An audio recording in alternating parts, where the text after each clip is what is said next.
tudo bem? Eu sou Camille Borba e serei a professora de língua portuguesa de vocês do 9º ano. Bom, antes de começarmos, gostaria de apresentar a Elaine, que fará a nossa tradução simultânea para Libras, o que torna nossas aulas muito mais acessíveis, não é mesmo? Também gostaria de lembrá-los que nossas aulas, elas ficam no nosso canal do YouTube Educa Recife. E lá vocês podem ver, rever, tirar suas dúvidas. Temos também o nosso aplicativo Educa Recife, que vocês já sabem, estão carecas de saber que vocês podem baixar tanto pelas lojas dos aplicativos, Android e iOS, como vocês podem baixar pelo QR Code. Então, apontem os seus dispositivos para a tela, escolham o seu sistema operacional e baixem. Por que tanto baixar, Camila, esse aplicativo? Porque a gente pode interagir pelo chat. Falando em chat, quem fará hoje nosso chat é a nossa queridíssima professora Viviane Santos, de língua portuguesa, que já está aqui belíssima, princesíssima, prontíssima para responder suas dúvidas, certo?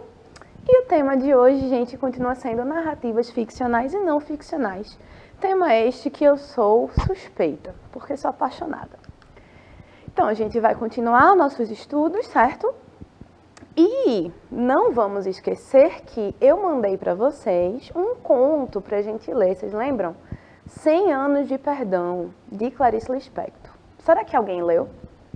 Não sei, né? Vocês não falam, mas eu vou supor que quem leu respondeu as questões.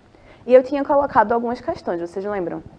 Para relembrar um pouquinho o conto era o quê? Conta a história de uma menina que vai com a sua amiga caminhando pelas ruas do Recife e elas gostam de passear pelas casas, pelos casarões. E a menina, ela vê uma rosa, uma flor, e ela fica com comichões de roubar essa flor. E ela começa a roubar flores. E aí ela diz que quem rouba flores merece 100 anos de perdão. Inclusive, esse título é tem um jogo de intertextualidade, né, com alguns provérbios e tal. Mas será que vocês conseguiram identificar personagem, espaço, tempo? Porque o objetivo era esse. Então, se vocês não leram um conto, dá tempo ainda de ler, mesmo que vocês saibam a resposta. Porque vejam, eu vou dar a resposta agora. Mas, mesmo com esse gabarito, seria legal se vocês fizessem, porque vocês leriam o conto. E aí, vocês lendo o conto e já tendo a resposta, talvez fique até mais claro para vocês identificarem no texto esses elementos. Então, vamos para o gabarito, tá? Eu perguntei quem eram os personagens. As personagens são o quê? A menina, que não tem nome, e que é a protagonista, e a amiga, que também não tem nome. Então, reparem que os personagens eles podem ser nomeados ou não. Inclusive, os personagens podem ser humanos ou não. Tá? A gente vai ver alguns gêneros, como, por exemplo, a fábula, não nessa aula, na próxima, cujos personagens são geralmente animais. Então, a gente tem um tempo, eu perguntei o tempo. O tempo qual é? É um tempo passado, a gente sabe que é passado. E por que a gente sabe que é passado? Porque você tem as marcas dos verbos no passado, mas é um passado não especificado. Porque, embora seja pretérito, não há nenhuma marcação de ano, de uma data específica. Há 20 anos ou em 1970, não tem, a gente sabe que é no passado, que é a menina recordando. E o espaço são as ruas da cidade do Recife, porque são esses os espaços que elas circulam. O tipo de narrador é justamente um narrador personagem, é a menina que furta flores e ela descreve bastante a sensação da adrenalina, e quando ela rouba a primeira flor, ela passa um tempo com a flor na cabeceira e tem um momento de completa satisfação. E a gente tem o clímax, que é quando a protagonista rouba a sua primeira rosa, né? E aí vamos para a hora da revisão. Vamos revisar alguns elementos que a gente já viu nas aulas, na aula anterior, e agora a gente vai rever, tá certo? Então, ó, as narrativas pertencem ao grupamento de gênero da ordem do narrar. Isso aí a gente já viu, mas a gente vai só revisar. Então, são gêneros cujo domínio é o da cultura literária ficcional, mas lembrando que a gente também tem essas narrativas que não são ficcionais, certo? Marcada pela manifestação estética e caracterizados pela mímese da ação através da criação, da intriga, do domínio do verossímil. Isso tudo a gente já explicou aula passada, e a gente tem que lembrar o quê? Os gêneros narrativos, eles contam algo, né? Então, a gente vai ter esse domínio da narração, do contar, e do contar envolvendo alguns elementos, que são o quê? Os personagens, o tempo, o espaço, a ação essencial. E a estrutura da narrativa, que não é tão fixa, como a gente já viu, em romances contemporâneos, modernos e pós-modernos, a gente pode ter uma quebra da estrutura, tá? Então, a gente tem a apresentação, que também é chamada de introdução. Nessa parte inicial, o autor do texto apresenta os personagens, o local e o tempo em que se desenvolverá a trama. A gente tem o desenvolvimento. Aqui, grande parte da história é desenvolvida com foco nas ações dos personagens. A gente tem o clímax, que é parte do desenvolvimento. O clímax designa o momento mais emocionante, então é aquele ponto alto da trama, tá? E o desfecho, que também é chamado de conclusão, é determinado pela parte final da narrativa, onde, a partir dos acontecimentos, os conflitos vão sendo desenvolvidos. Então, o desfecho seria o fim da narrativa, e é quando a gente vê as consequências das ações dos personagens, tá? E vamos agora começar os tipos de discurso narrativo. Porque nós temos alguém que narra, o narrador, e a gente já viu. Lembra que ele pode ser um narrador personagem, ele pode ser um narrador observador e um narrador onisciente. A diferença entre o narrador onisciente e o narrador observador é que o narrador observador, ele observa a ação e ele descreve. O narrador personagem, ele não só observa a ação e descreve, ele também sabe intimamente o que os personagens pensam e sentem. Então, ele é meio que onisciente. Ele é o grande deus da narração, digamos assim. E a gente vai ver que tipos de discursos a gente pode encontrar nos textos ficcionais, nas narrativas ficcionais. Então, a gente tem o discurso direto. No discurso direto, o personagem fala diretamente por si. E a gente vai ver alguns exemplos. Então, ó, o narrador dá uma pausa em sua narração e passa a citar fielmente a fala do personagem. O objetivo desse tipo de discurso é transmitir autenticidade e espontaneidade. Assim, o narrador se distancia do discurso, não se responsabilizando pelo que é dito. No discurso direto, a própria personagem fala, e a gente tem a menina aí dizendo que fala por ela. Então, no discurso direto, a gente tem uma indicação clara das vozes das personagens. Então, quais as características? Utilização dos verbos da categoria dicende, ou seja, aqueles que têm relação com o verbo dizer. Então, disse, falou, relatou. São chamados de verbos de elocução, a saber, falar, responder, perguntar, indagar, declarar, exclamar, dentre outros. Utilização dos sinais de pontuação, travessão, exclamação, interrogação, dois pontos e aspas. Então, eu posso estar contando uma história. Era uma vez uma menina que gosta muito de ler. Ela disse. Então, eu vou dizer, ela disse, dois pontos, e o diálogo, que vai ser a fala direta, ela aparece introduzida por um travessão. Então, aqui, ó. Por exemplo, o diálogo do livro Os Brusudangas, de Lima Barreto. O doutor Cicrano já escreveu alguma coisa? Por que perguntas? Não dizem que ele vai ser eleito para a Academia de Letras? Não é preciso escrever coisa alguma, meu caro. Entretanto, quando esteve na Europa, enviou lindas cartas aos amigos e... Quem as leu? Os amigos, certamente. E demais é um médico de grande clínica. Não é bastante? Então, aqui a gente tem o quê? Uma sequência de falas dos personagens, das personagens, né? Então, a gente tem as falas diretas. A gente tem o verbo aqui, não tem, mas a gente supõe que tinha um verbo aí dizendo disse, falou, exclamou. E as indicações claras pelas pontuações. Quando a gente fala em discurso indireto, então, ó, no discurso indireto, o narrador interfere na fala da personagem. Em outras palavras, é narrado em terceira pessoa, uma vez que não aparece a fala do personagem. No discurso indireto, o narrador da história interfere na fala do personagem, preferindo suas palavras. Aqui não encontramos as próprias palavras do personagem. Então, no discurso indireto, a gente tem o quê? Um personagem, mas o seu discurso ele é falado pelo narrador. Então, e a menina disse que gostava de ler tanto quanto sua avó. Aqui o narrador, ele vai narrar e vai dizer o que a personagem disse. Então, é um discurso, as palavras não são as palavras da personagem. São as palavras do narrador, que se apropriou das palavras da personagem e construiu seu discurso indireto. As características, né? O discurso é narrado em terceira pessoa. Algumas vezes são utilizados os verbos de elocução, falar, responder, perguntar, enfim. Contudo, não há utilização de travessão, pois geralmente as orações são subordinadas, ou seja, dependem de outras orações, o que pode ser marcado através da conjunção que. Então, verbo mais que. Tá? Ela falou que queria ir à escola. Tá? Então, são características do discurso indireto. E aí vamos ler esse trechinho aqui do romance Ponciá Vicêncio, de Conceição Evaristo. Quando fizeram silêncio, foi o soldado negro que se aproximou, dizendo se chamar Nestor e que, se Luandi quisesse, ele estaria empregado.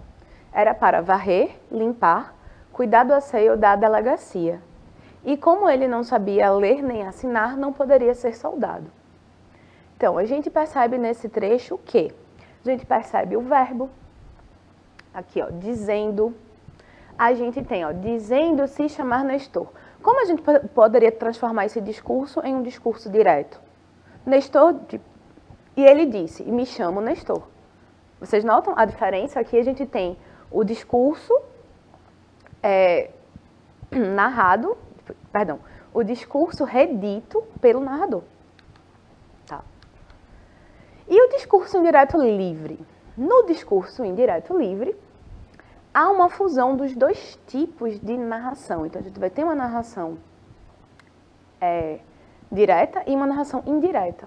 Ou seja, há intervenções do narrador, bem como da fala dos personagens. Não existem marcas que mostrem a mudança do discurso.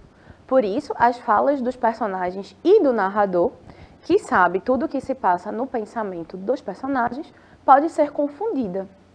Então, aqui, o discurso indireto livre é como se ele flutuasse entre um discurso direto e um discurso indireto. Então, a gente vai ter a mistura, né? Então, a gente tem uma liberdade sintática, uma liberdade de construção e aderência do narrador ao personagem. Então, aqui, ó, Eita! Eu tinha certeza que eu tinha colocado um exemplo, mas é isso, gente, faz parte. Próxima aula eu retomo esse pedacinho e trago o trecho, tá certo? Mas eu acho que deu para compreender, né? Nesse discurso indireto livre, a gente não tem necessariamente essa divisão do e ele disse e a personagem falar.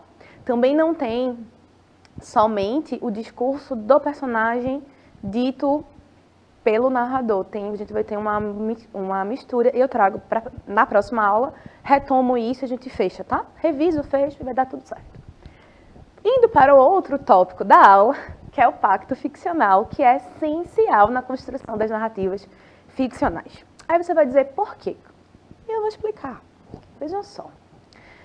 O pacto ficcional é um acordo, e quando eu digo um acordo, eu quero dizer que é um acordo implícito, porque, claro, leitor e escritor, eles não firmaram um acordo, um contrato, nem nada. Mas eles firmam um pacto de que o leitor, ele vai acreditar no mundo, nos elementos da narrativa. Por quê? Por que seria necessário isso? Por quê? A narrativa ficcional, ela é livre. E ela fundamenta-se na imaginação, né? No engenho criativo. A mímese aí, e a gente já falou na aula passada, não é uma mímese de imitação. A gente não é obrigatório em uma narrativa ficcional você, por exemplo, descrever as árvores como verdes. Claro, seria uma imitação da natureza. Você pode. Mas você pode também criar. Então, eu posso dizer que na minha história, as árvores, elas são lilazes. E cai purpurina. por toda a cidade. Veja, você pode virar para mim e você pode me dizer, é mentira. Não é uma verdade verídica, não é uma verdade real, mas é uma verdade dentro da narrativa. É o mundo construído pelo autor. E aí por isso que é necessário que o leitor, ele firme esse pacto de que na ficção que ele está lendo, há uma compreensão do mundo como ele aparece no romance ou no conto, não é? Mas, se há uma quebra dentro dessa diegese, né, dentro da obra, o pacto ficcional geralmente é quebrado. E aí o leitor vai dizer, eita, eu aceito as árvores aí, mas eu não aceito essa incoerência narrativa. E aí o pacto ficcional pode ser quebrado. Será que ficou claro para vocês? Me deem uma luz. Digam, Camille, entendi. Ou então, não, Camille, repita. Por que eu estou insistindo nisso, gente? Porque eu sei que é um assunto que é muito distante para vocês, às vezes. Talvez vocês nunca tenham se interessado, de fato, em estudar narrativa. E eu sei que eu estou jogando uns conceitos que talvez não sejam tão imediatamente claros. Então, se vocês me dão um feedback, é mais fácil. Mas vamos ler aqui a definição que eu trouxe, tá? Pacto ficcional é o acordo que se estabelece entre leitor e texto, no sentido de não se questionar o estatuto fantasioso de uma obra.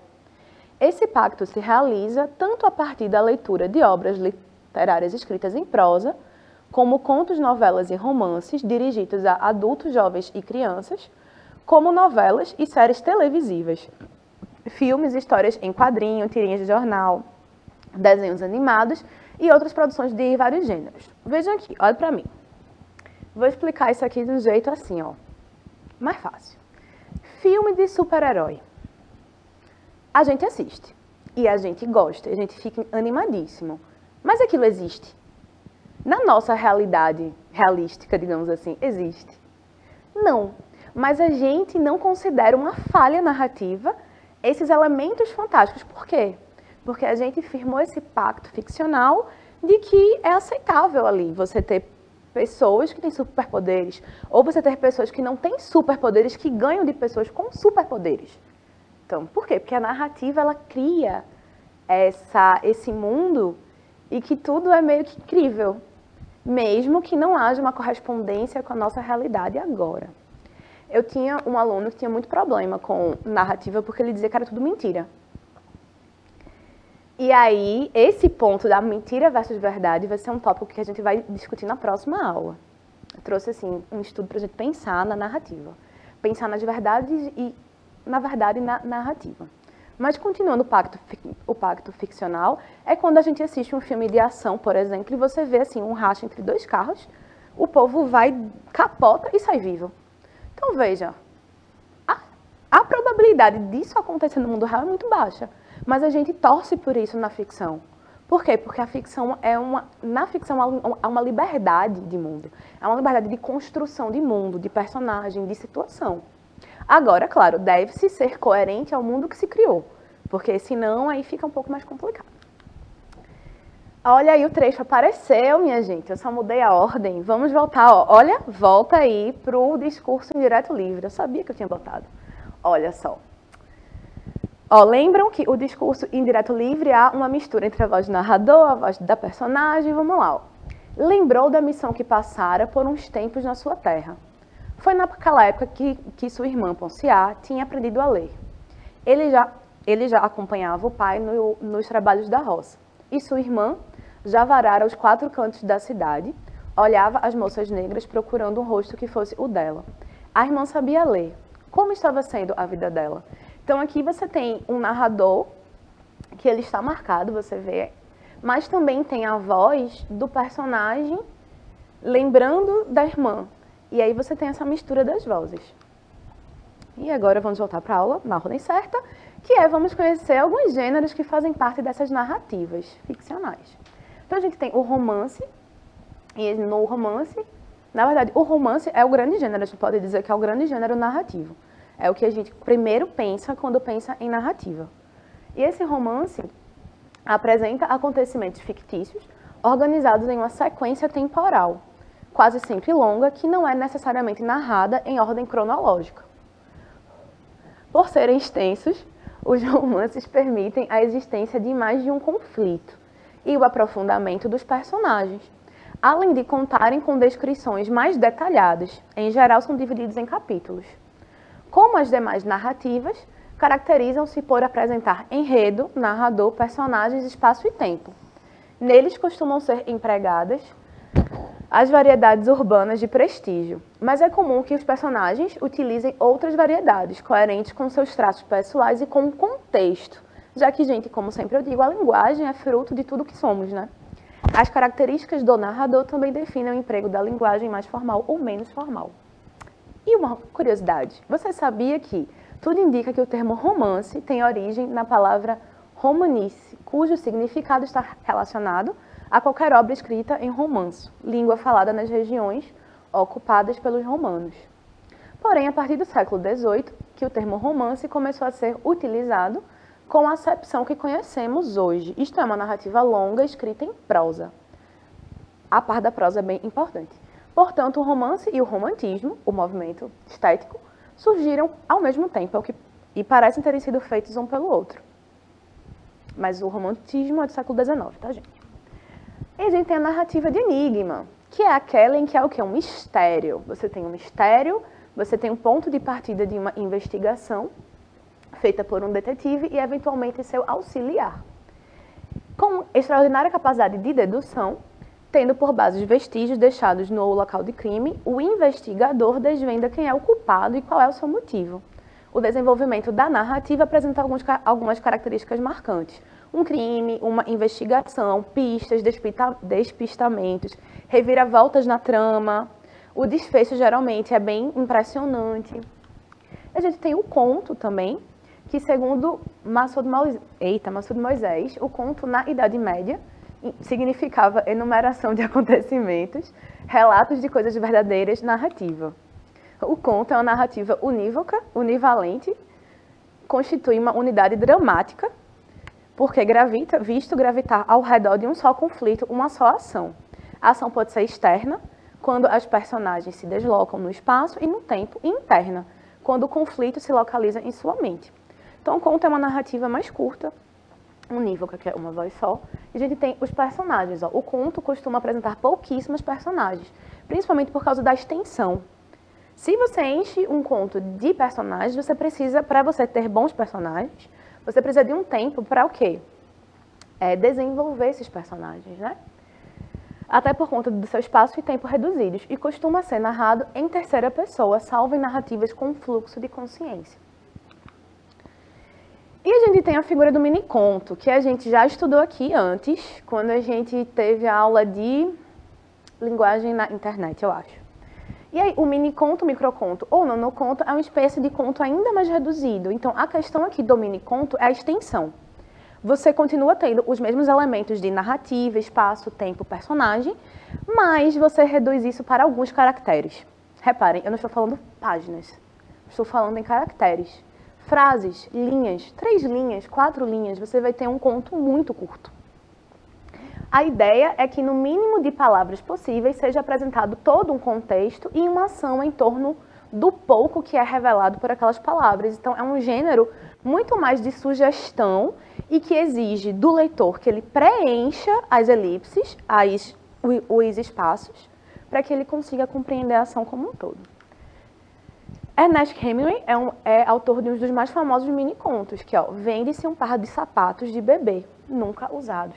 Em 2 frases, em 2 sentenças, ele traz toda uma história de um filho desejado, mas que não veio, que provavelmente morreu, e agora temos sapatos de bebês nunca usados. Isso é muito triste, né, gente?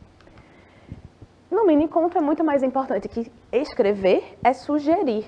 E a gente vai trabalhar muito com o implícito, porque é um conto de extensão mínima.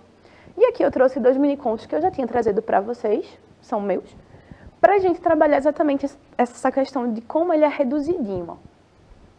Depois de 2 anos, separaram-se. Não falavam a mesma língua. Vida que segue.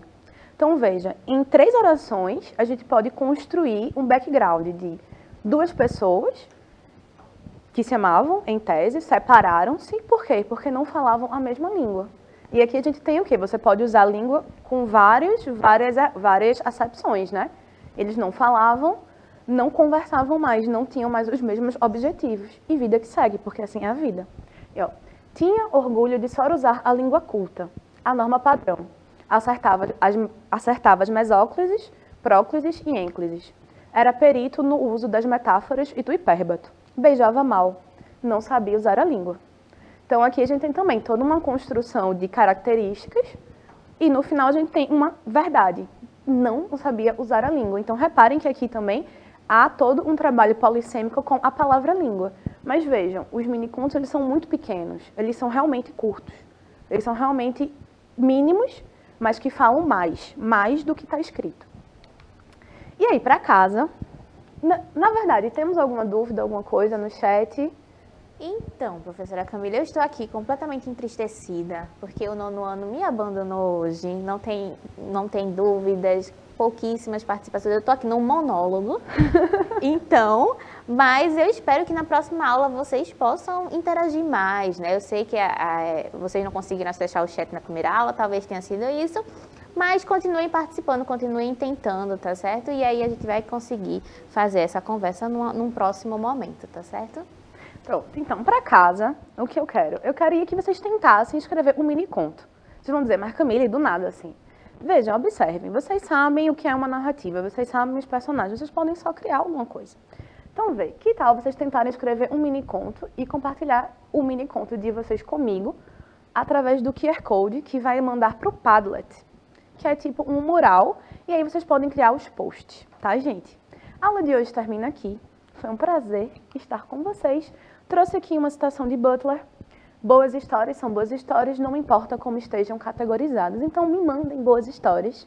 Eu fico por aqui, vou mandar um beijo, já me despeço aqui e a professora Vivi termina a aula hoje. Até a próxima. Gente, foi uma alegria estar com vocês. Espero vocês na próxima aula. Tchau, tchau.